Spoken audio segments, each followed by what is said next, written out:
Hello and welcome to this special series of Ingram Micro's B2B Tech Talk podcast, Coffee with Women in Tech, with your host, Harpreet. This is a show where incredible women in technology share their stories and successes. Why should a woman consider a career in tech?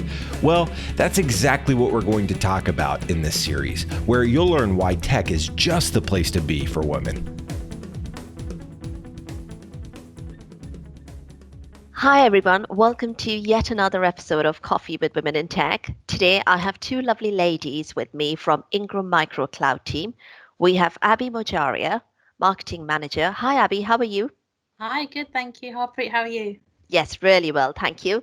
And we have Madeleine Skillen, Senior Marketing Executive. Hi Madeleine, how are you doing? I'm well, thank you, Harpreet. Yeah, good all here. Great to have you both here. So, ladies, we are in the lockdown again. And, I was thinking about this the other day. What would I do differently during the second lockdown? So, Abhi, let's start with you. What do you think you'd do differently this time? Well, I think what lockdown kind of brought out new skills in people that they didn't know they had. So I started the last lockdown actually doing some cooking and actually doing some new recipes and things and being a bit more creative with that. But I think this lockdown, I really need to learn something new as a skill, and that's something that I'm going to put kind of myself and hold myself accountable for. What that skill is yet to be defined. So give me a few days and I'll share with you what I'm working on. Sounds great. What about you, Madeleine? I think I'll try and stick a bit more to a fitness regime. I did start out quite strong at the start of the first lockdown, but it kind of petered off towards the end.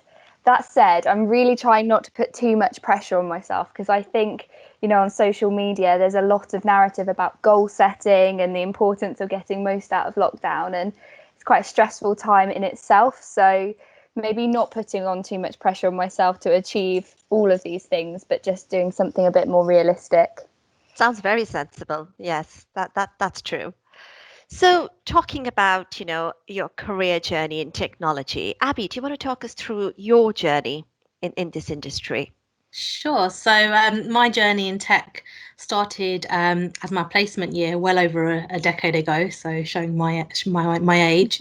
But this was back in sort of 2006 whilst I was at university. I was given an incredible opportunity at one of the leading sort of tech giants known as IBM. And I continued my career with them for quite some time after I graduated. I then moved into some agency roles where I actually managed marketing strategy for other large tech brands.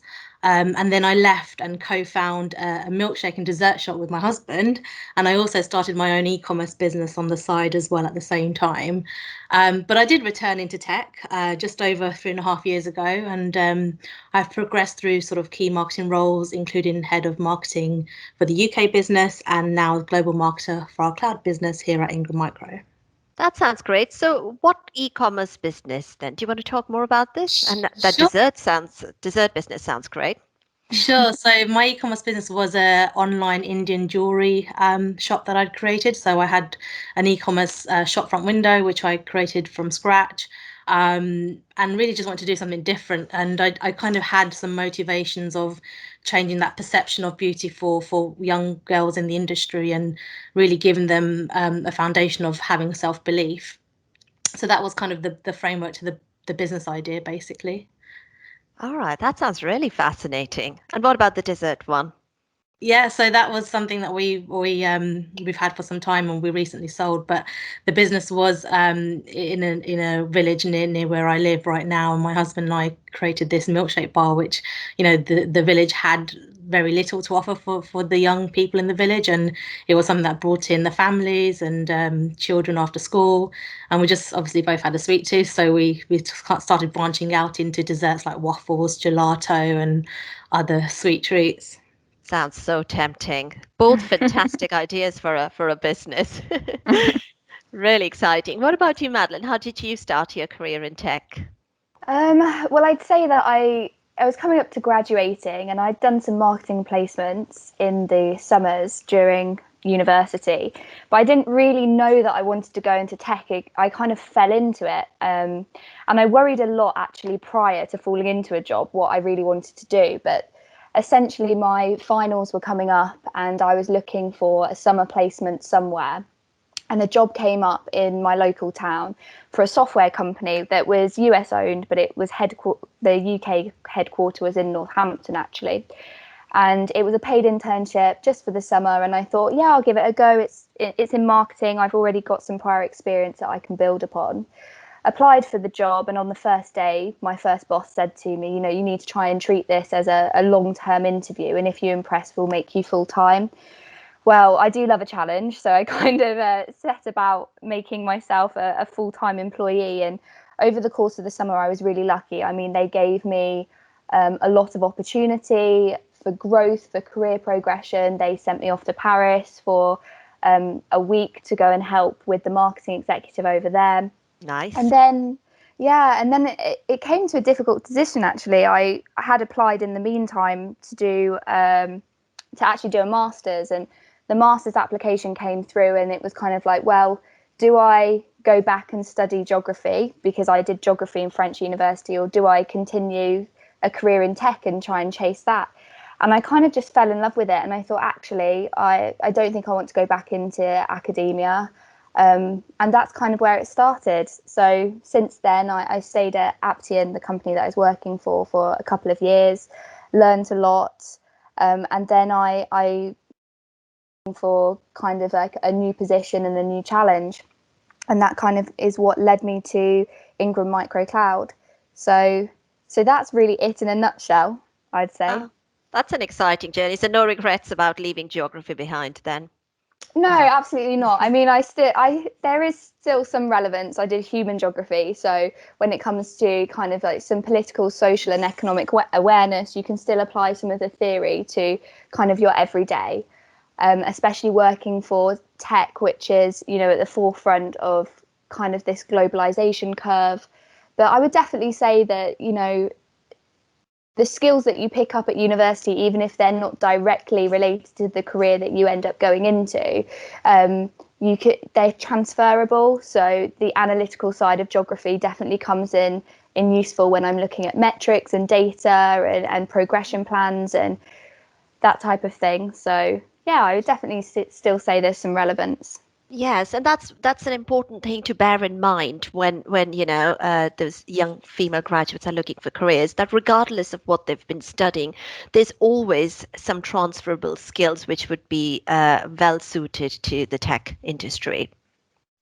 Absolutely. I mean, tech is so diverse, and the people that I work with within my team, and I'm sure Abby will vouch for this as well, they all have very different backgrounds. And I think that's what makes it really quite unique and in many ways so successful, is that you have different thinkers coming to the table with different methods and different ideologies and different way of looking at things. And that's why tech evolves at the pace that it does, because it really helps to foster that difference, and it really values it. Yeah, totally agree with that, which is what makes tech such an exciting place to be. Absolutely. So we are not only trying to encourage women to obviously consider a career in technology, but also share some tips on how to go about it. So Abby, in your opinion, firstly, why should women consider a career in tech, and what would you say are the initial steps that they can take? Sure. So I guess the simple answer is that the career in tech is not just for men, and I think we've all proved with some of our kind of stories of why tech. But with the current climate and the challenges that we face, I think we can say a career in tech is definitely here to stay.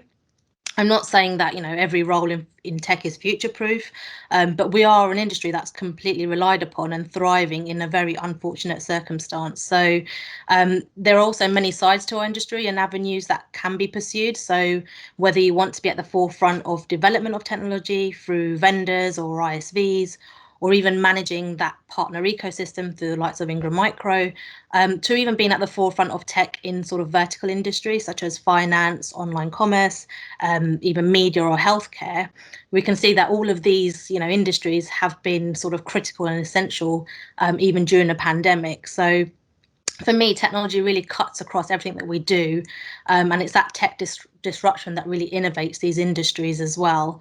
In terms of how to go about this, I definitely suggest, if you have an interest, that you maybe even find a niche that you want to learn more about or pursue. There's loads of online courses you can do, but also just reading up on things around cybersecurity or infrastructure as a service, and also try and network and connect with people. And the likes of LinkedIn is a great network to use to try and find people that are like-minded or have maybe some positions of authority in those industries. The world of connections and knowing people really does help open those doors, and I think I found that myself. Is my connection, my network, and the people that are around me are really helping me to kind of open new doors. And even taking on things like internships or maybe work experience if you're very early on in your career.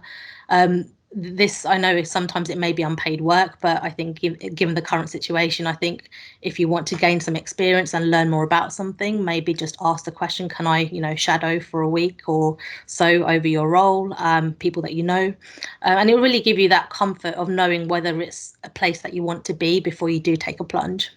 Yes, and that's quite a good point, because getting that young talent and then nurturing them through their careers is quite a key piece, and more should be done. When women are at that school university level. So, Madeleine, tell me about the work you're doing with the young graduates at Newcastle University. Sure. So after graduating from university, Newcastle reached out and asked about whether the alumni would like to take part in some kind of mentoring. Now, mentoring is something that I did do when I was at the university, but it was kind of for secondary school students. So I had a little bit of experience, but I was still a little bit nervous because, I'd only been in my job a year. So I thought, well, how much could I actually offer? Well, rather surprisingly, actually, I think it's quite useful to have somebody that's recently graduated. And I often get questions from third year and fourth year students in regards to what does my job really entail? What is a marketing executive? Because, you read the job descriptions, but sometimes the terminology is so channel specific that actually in layman's terms, layman's terms are absent. So it can be quite difficult to kind of decode that in many ways, which is useful for an undergraduate to speak to somebody that's actually in the role itself. I think also in regards to what I've learned from it is that I've really gained an appreciation for the importance of kind of trying to foster talent that's up and coming. So not that I can maybe always foster it myself, but like Abby said, connections are really important.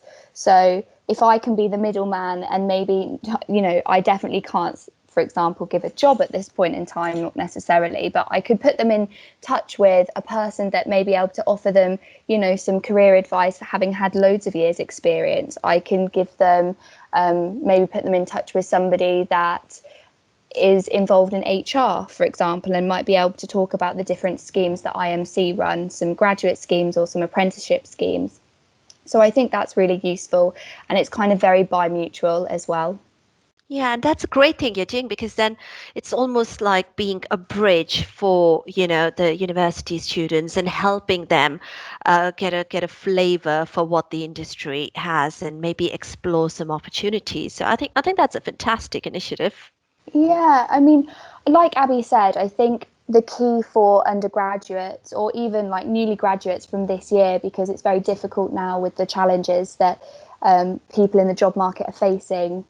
I think the key is to try and be as proactive as you can be. And even if that means offering your services for free, or even if somebody can't necessarily offer you some job experience, some work experience, maybe just ask them to pick their brains, Like I said, we all come from very different backgrounds, so we all have a lot to offer.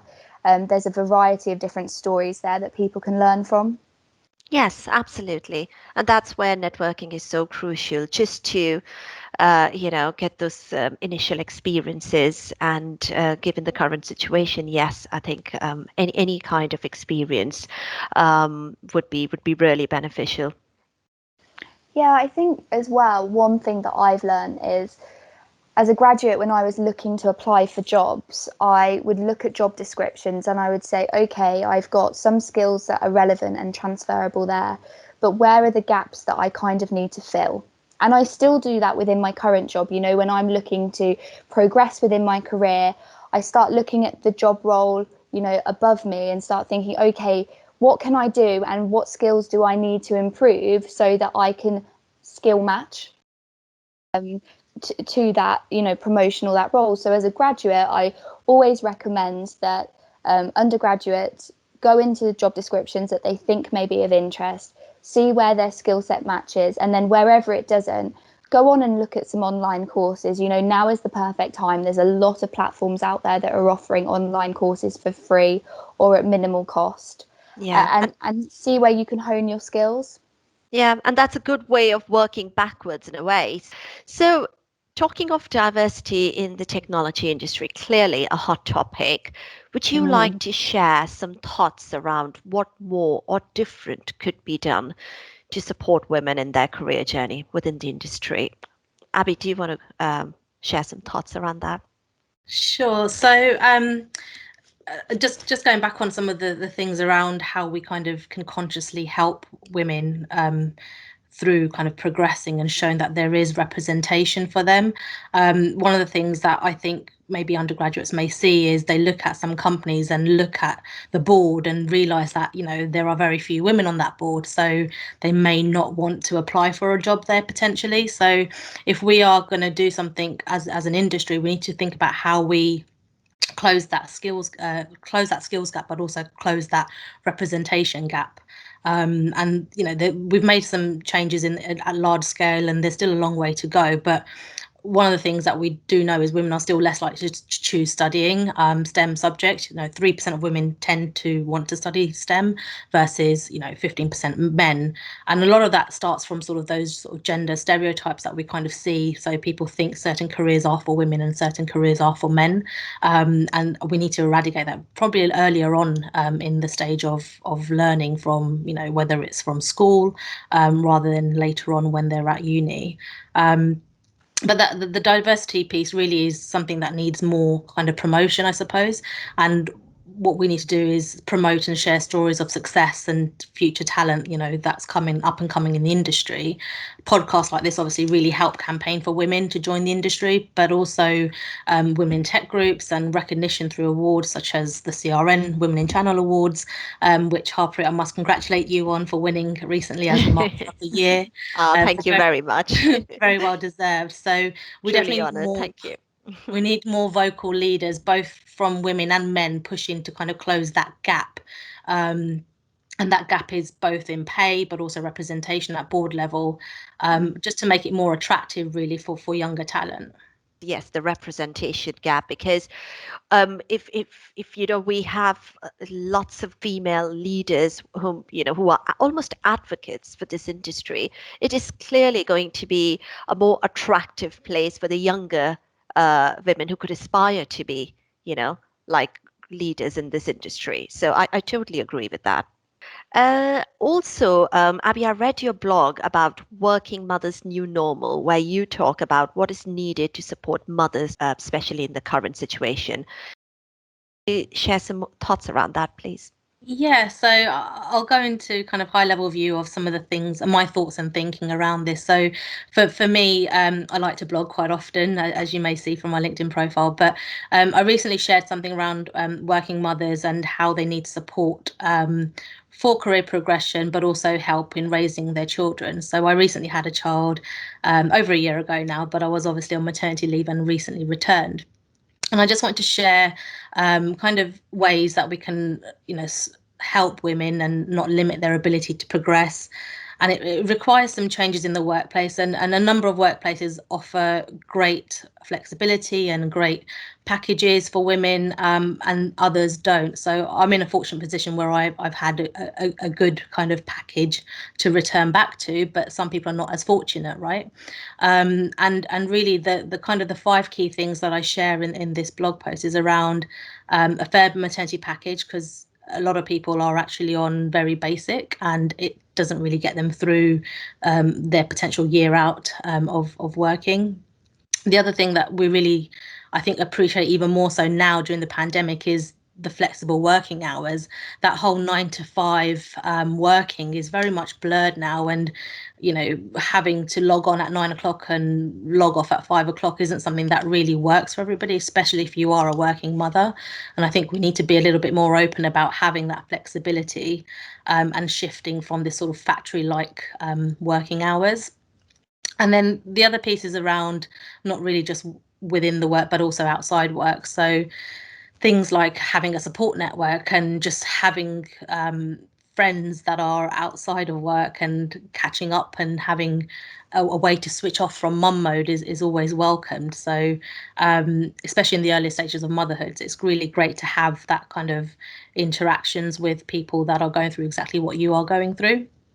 And then the fourth point that I kind of make is around shared responsibility of parenting. So I kind of describe myself as a lucky one, and I'm really proud and thankful to have the support that I have from my husband. But I do know people are not as fortunate, and their story is not in the same sort of circumstances. And there's a number of reasons why this may be, but there needs to be equality at the stage of parenting as well as at the stage of later on in life when you're thinking about trying to change things. So for me, that was kind of a key thing that we kind of need to kind of promote and make people aware of.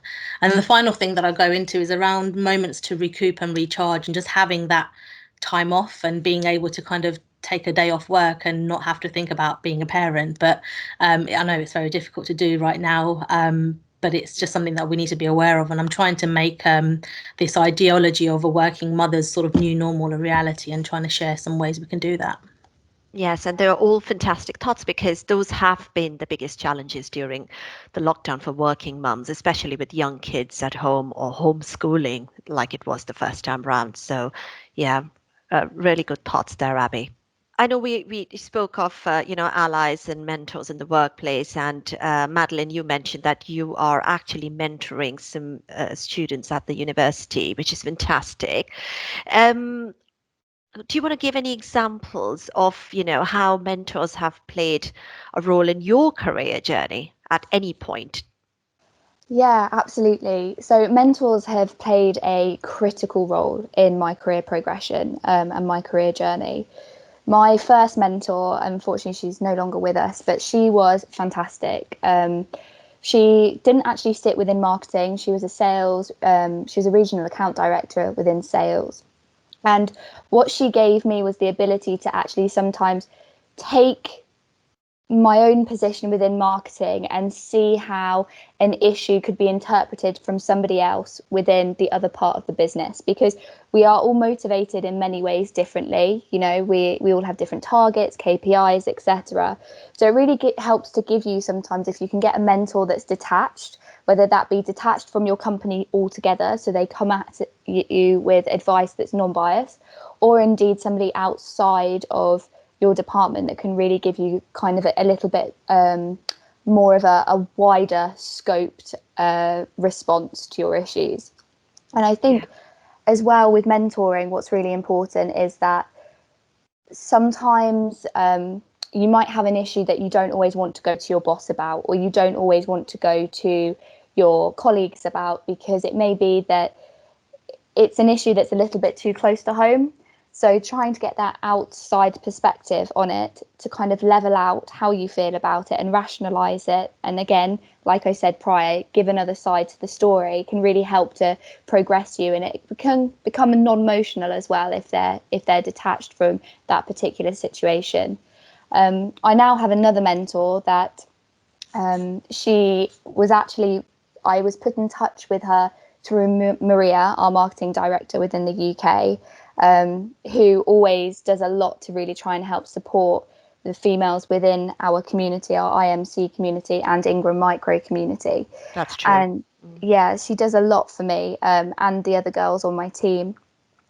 And I must say that's been really helpful, because the mentor that I now have used to work at Ingram Micro. She now no longer does, but she can kind of she understands the structure of the company. But again, I'm getting that halfway house, in as much that she can still give that outside perspective now that is a little less biased than it would have been if I'd chosen somebody within the company. Yes, and Maria was on this podcast, and she's absolutely fantastic at supporting her team. So yeah, I totally agree with you. And this mentoring, it's a topic that comes up time and time again. In fact, I've just recorded an entire episode to cover mentoring, where I spoke to a mentor and a mentee to hear both sides of the story. So yes, agree with you there, Madeleine. What about you, Abby? Yeah, so for me, allies or mentors within the business, or even inspiring leaders, they're all the change makers really that are helping us break these sort of glass ceilings, fix our sort of broken ladders, and also bring that balance into the boardroom. And throughout my career, I've always strived to learn from my managers and mentors and allies. The key things that I look at and learn from them about is things like how they deal with difficult situations and unknowns. I look at how they hire and promote based on merit and equal opportunities. I always notice and think about how their presence lights up a room and their energy lights up a room. I look at how they maybe show empathy and compassion towards their team, and also something that's really important to me is about diversity and inclusivity, and how they have a very diverse, inclusive team is very important, and learning just to see how they actually hold themselves. But also to this day, I still speak to a number of leaders, mentors who've basically impacted my career, and just ask them for guidance and advice, and also regard them as close friends rather than just mentors and leaders. Always a very good approach, isn't it? Yeah, agree with you there, Abby. I would love to keep chatting with you, ladies. It's been so much fun, but we are in the final part of the podcast. And one question I ask all my guests towards the end is, if you could time travel, what advice would you give to your younger self? So, Madeleine, do you want to go first? Oh, that's a tough one. I think I try not to live with too much regret. I think the only thing that I would maybe change is to worry less. Coming out of university and starting my first job and then moving on to Ingram Micro, I still to this day sometimes worry about my career progression, but you do tend to find that as long as you think about doing a good job in the moment, everything else kind of falls into place. And that's not saying that you shouldn't plan, but my mentor recently gave me some advice that was, it's good to plan, but don't plan too much, because, as this year I think has shown us more than any other, you can plan and those plans can kind of go awry and you'll have to kind of review the plan. So try and focus on creating quality work and doing the best job that you can do for the moment, and everything will kind of fall into place. So planning is good, but also important to stay flexible with the plans. Absolutely. Very true. What about you, Abby? I wish I could time travel to go back to my younger self. I'd love that too.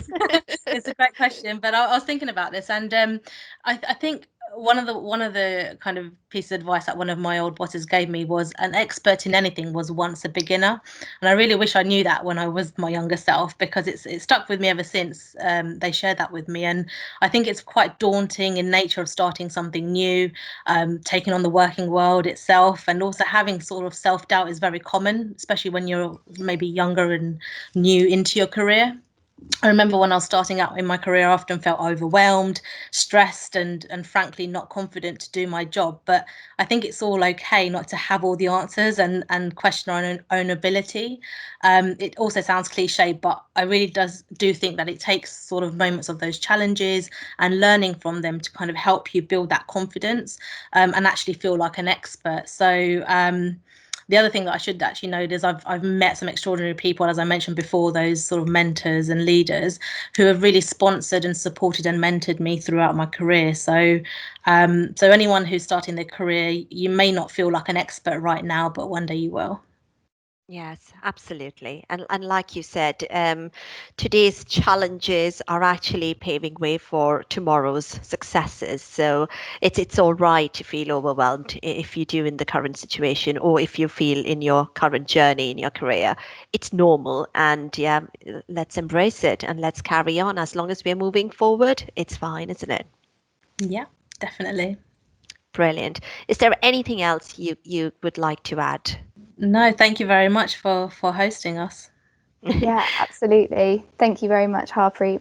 Thank you very much, Abby and Madeleine, for coming on this show and sharing some brilliant points and your thoughts. A great discussion indeed. And thank you to all the listeners. This is our final show for 2020, but we will be back in 2021 with a fresh cup of coffee and some new sessions. Bye for now and stay safe. Thank you for listening to this special series, Coffee with Women in Tech, from B2B Tech Talk with Ingram Micro. This was hosted by Harpreet Narang. Tune in again to listen to another great story. To not miss an episode, subscribe today in your favorite podcast platform.